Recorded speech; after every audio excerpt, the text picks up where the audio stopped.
દર્શક મિત્રો નમસ્કાર।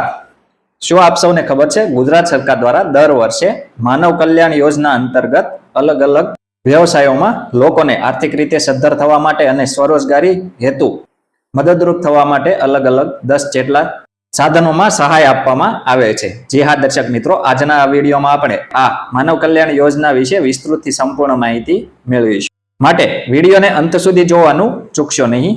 એ પહેલા આપ સૌ દર્શક મિત્રોને જણાવી દઈએ કે જો આપ સૌ અમારી ચેનલ પર નવા હો અથવા હજુ સુધી આપણી આ ચેનલ સબસ્ક્રાઇબ ના કરી હોય તો સરકારશ્રીની વિવિધ સબસિડી યોજનાઓની વિડીયો દ્વારા માહિતી મેળવવા માટે આપણી આ ખેડૂત મિત્ર ચેનલ સબસ્ક્રાઇબ કરવા વિનંતી। સાથે સાથે દર્શક મિત્રો, વિડીયો ગમે તો લાઈક કરજો અને વધુમાં વધુ લોકોને આ વિડીયો શેર કરવાનું એટલે કે મોકલવાનું ભૂલશો નહીં। વાલા દર્શક મિત્રો, માનવ કલ્યાણ યોજના માટે તારીખ 17 જૂન 2026 થી ઓનલાઈન અરજી લેવાનું ચાલુ કરવામાં આવેલ છે। આ યોજનાનો લાભ મેળવવા માંગતા લોકોએ અત્યારે જ ઓનલાઈન અરજી કરી દેવી। હવે આપણે આ યોજના વિશે વિસ્તૃતથી સંપૂર્ણ માહિતી મેળવીએ તો દર્શક મિત્રો, હવે આપણે જોઈએ માનવ કલ્યાણ યોજના શું છે। તો ગુજરાત સરકારના કમિશનર કુટીર અને ગ્રામોદ્યોગની કચેરી દ્વારા માનવ કલ્યાણ યોજના ચલાવવામાં આવે છે। આ યોજનાનો મુખ્ય ઉદ્દેશ સમાજના નબળા વર્ગના લોકોને આર્થિક રીતે સદ્ધર કરવાનો અને સ્વરોજગારી પૂરી પાડવાનો છે। જે લોકો પોતાની આવડત મુજબ કામ કરવા માંગે છે પરંતુ સાધનો ખરીદવા માટે આર્થિક મૂડી નથી, તેમને આ યોજના હેઠળ સીધી સાધન સહાય ઈ-વાઉચર મારફતે આપવામાં આવે છે। દર્શક મિત્રો, હવે આપણે વાત કરીએ મળવાપાત્ર સાધન સહાય 10 પ્રકારની જે ટૂલ્સ કીટ છે જેમાં સાધન સહાય આપવામાં આવશે, જેના માટે આપ સૌ લાભ લઈ શકો છો, એના વિશે આપણે વાત કરીએ તો આ યોજના અંતર્ગત અલગ અલગ 10 પ્રકારના વ્યવસાયો માટે સાધનોની ટૂલ કીટ આપવામાં આવે છે। તમે તમારી આવડત મુજબ નીચેનામાંથી કોઈ પણ એક ટ્રેડ કે વ્યવસાય પસંદ કરી શકો છો। જેમાં દર્શક મિત્રો આપણે વાત કરીએ તો બ્યુટી પાર્લરનો જે કોર્સ બહેનોએ કે સ્ત્રીઓએ કરવો હોય એ બ્યુટી પાર્લર માટેની કીટ આપવામાં આવે છે। ઉપરાંત ભરતકામ કે દરજીકામ, ભરતકામ કરવા માટે વિવિધ સાધન સામગ્રી ઉપરાંત દરજીકામ કરવા માટે જે સિલાઈ મશીન ને વગેરે વસ્તુ હોય એ પણ આના અંતર્ગત આપવામાં આવે છે। આગળ દર્શક મિત્રો, વાહન સર્વિસિંગ અને રિપેરિંગ, વાહન સર્વિસ કરવા માટે રિપેર કરવા માટે જે ટૂલ કીટ આપવામાં આવે છે એ। આગળ દર્શક મિત્રો, અથાણાનું બનાવટ કરવા માટે જે વસ્તુ જરૂરી છે આના અંતર્ગત આપવામાં આવશે। આગળ દર્શક મિત્રો, ઇલેક્ટ્રિક એપ્લાયન્સીસ રિપેરિંગ। આગળ દર્શક મિત્રો, દૂધ દહીં વેચનાર। આગળ દર્શક મિત્રો, સેન્ટિંગ કામ કરવા માટે જે વસ્તુ જોઈએ એ આ અંતર્ગત આપવામાં આવશે। આગળ દર્શક મિત્રો, પંચર કીટ, વિવિધ વાહનોમાં અલગ અલગ રીતે પંચર કરવા માટે જે કીટ આપવામાં આવે છે એ। આગળ દર્શક મિત્રો, પાપડ બનાવટ માટે જે કઈ જરૂરી સાધન સામગ્રી છે એ। ઉપરાંત દર્શક મિત્રો, પ્લમ્બરના વ્યવસાય માટે જે ટૂલ કીટ આવે છે એ। આ 10 પ્રકારની ટૂલ કીટ આ અલગ અલગ વ્યવસાય માટે આપવામાં આવશે, જેમાંથી આપ સૌ કોઈ પણ એક પસંદ કરી શકો છો। હવે દર્શક મિત્રો, આ માનવ કલ્યાણ યોજના માટે પાત્રતા અને શરતો શું છે એના વિશે આપણે માહિતી મેળવીએ તો સરકારશ્રીની આ માનવ કલ્યાણ યોજનાનો લાભ લેવા માટે અરજદારે કેટલીક ચોક્કસ પાત્રતા ધરાવવી જરૂરી છે। જેમાં પહેલું છે ઉંમર મર્યાદા।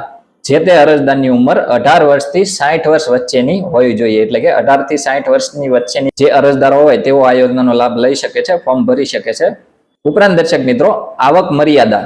આ યોજના અંતર્ગત આવક મર્યાદા કેટલી નક્કી કરવામાં આવેલ છે એના વિશે આપણે વાત કરીએ તો અરજદારના કુટુંબની વાર્ષિક આવક રૂપિયા 6 લાખ સુધી હોવી જોઈએ।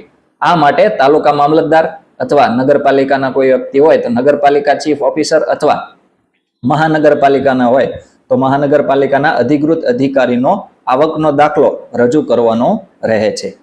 આગળ દર્શક મિત્રો, આવકના દાખલામાંથી ખાસ મુક્તિ મેળવવા માટે નીચે મુજબના લાભાર્થીઓને આવકનો દાખલો રજૂ કરવામાંથી મુક્તિ આપવામાં આવે છે। તો કોણ કોણ આવકનો દાખલો ના રજૂ કરે તો ચાલે એના વિશે આપણે વાત કરીએ તો ગ્રામ્ય વિસ્તારના લાભાર્થીઓ કે જેમનું નામ ગરીબી રેખાની યાદી એટલે કે BPL માં હોય અને તેમનો સ્કોર 0 થી 16 વચ્ચેનો હોય તેમને આવકનો દાખલો આપવાનો રહેતો નથી।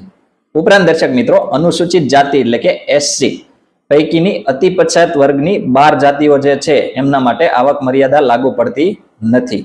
આગળ દર્શક મિત્રો, સામાજિક અને શૈક્ષણિક રીતે પછાત વર્ગ એટલે કે SC BC OBC પૈકીની અતિ પછાત, વિચરતી અને વિમુક્ત જાતિઓ જે છે એમના માટે પણ કોઈ આવક મર્યાદા લાગુ પડશે નહીં। આવા અરજદારોએ માત્ર પોતાનું જાતિનું પ્રમાણપત્ર અપલોડ કરવાનું રહે છે। આગળ દર્શક મિત્રો, આ યોજનામાં લાભ લેવા માટે જરૂરી દસ્તાવેજો કયા કયા ડોક્યુમેન્ટ જોઈએ એના વિશે આપણે વાત કરીએ તો ઓનલાઈન અરજી કરતી વખતે અરજદારે નીચે મુજબના અસલ દસ્તાવેજોની સ્કેન કરેલી નકલ અપલોડ કરવાની રહે છે, જેમાં પાસપોર્ટ સાઇઝનો ફોટો, રેશન કાર્ડની નકલ જેમાં અરજદારના નામનો ઉલ્લેખ હોય તેવા પાનાની નકલ.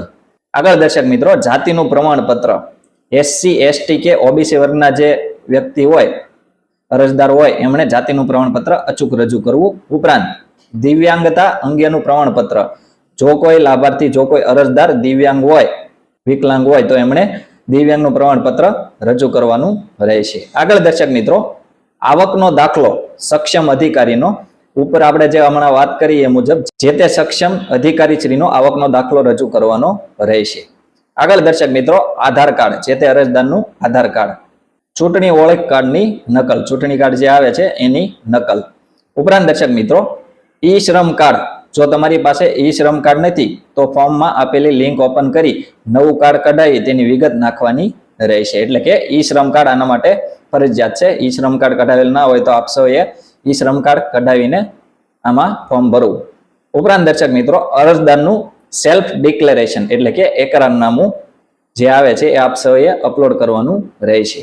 હવે દર્શક મિત્રો, આ ઓનલાઈન અરજી કેવી રીતે કરવી એના વિશે આપણે માહિતી મેળવીએ તો માનવ કલ્યાણ યોજનામાં અરજી પ્રક્રિયા સંપૂર્ણ રીતે ડિજિટલ કરી દેવામાં આવી છે. તમે ઘરે બેઠા અથવા નજીકના સેન્ટર પર જઈને પણ ફોર્મ ભરી શકો છો, જેમાં સૌપ્રથમ આપ સૌએ આ ekutir.gujarat.gov.in પેજની મુલાકાત લઈ આપ સૌએ ઓનલાઈન ફોર્મ ભરવાનું રહેશે, અથવા ekutir મોબાઈલ એપ્લિકેશન આપ સૌ ડાઉનલોડ કરીને એના મારફત પણ ફોર્મ ભરી શકો છો. ઉપરાંત દર્શક મિત્રો, વધુ માહિતી માટે આપ સૌ તમારા જે તે જિલ્લાના જિલ્લા ઉદ્યોગ કેન્દ્રની મુલાકાત લઈ શકો છો. ઓનલાઈન અરજી ekutir પોર્ટલ પર કરવાની રહેશે, જેની લિંક આ મુજબની છે. આ લિંક ઉપર આપ સૌ ઘરે બેઠા પણ અરજી કરી શકો છો, અથવા નજીકના સેન્ટર ગ્રામ પંચાયત ખાતે પણ અરજી કરાવી શકો છો. આના માટે કંઈ પણ પૂછપરછ કે હેલ્પલાઇનનો નંબર અહીંયા આગળ આપવામાં આવેલ છે, જેમાં હેલ્પ ડેસ્ક નંબર આ મુજબનો આપ સૌ જોઈ શકો છો. કંઈ પણ પૂછપરછ કે માહિતી લેવી હોય તો આના ઉપર આપ સૌ સંપર્ક કરી આ યોજના વિશે વિસ્તૃતમાં માહિતી મેળવી શકો છો. તો દર્શક મિત્રો, આ રીતે આપ સૌ માનવ કલ્યાણ યોજના અંતર્ગત ઘરે બેઠા ફોર્મ ભરી શકો છો, અથવા જે તે જગ્યાએ આ મુજબના ડોક્યુમેન્ટ લઈ ફોર્મ ભરી તમે જે તે વ્યવસાય કરવા ઈચ્છતા હો, આ 10 વ્યવસાયમાંથી કોઈ પણ એક વ્યવસાય માટે આપ સૌ ફોર્મ ભરી વ્યવસાય માટેની સાધન સહાય અથવા સાધનની કીટ આપ સૌ મેળવી શકો છો. દર્શક મિત્રો, આવા જ ખૂબ જ ઉપયોગી વિડીયો પોતાના મોબાઈલમાં મેળવવા માટે આપ સૌ આપણી આ ખેડૂત મિત્ર ચેનલ સાથે બન્યા રહેશો. આપણી આ ચેનલ સાથે બન્યા રહેવા માટે આપણી ખેડૂત મિત્ર ચેનલ સબસ્ક્રાઇબ કરવા વિનંતી.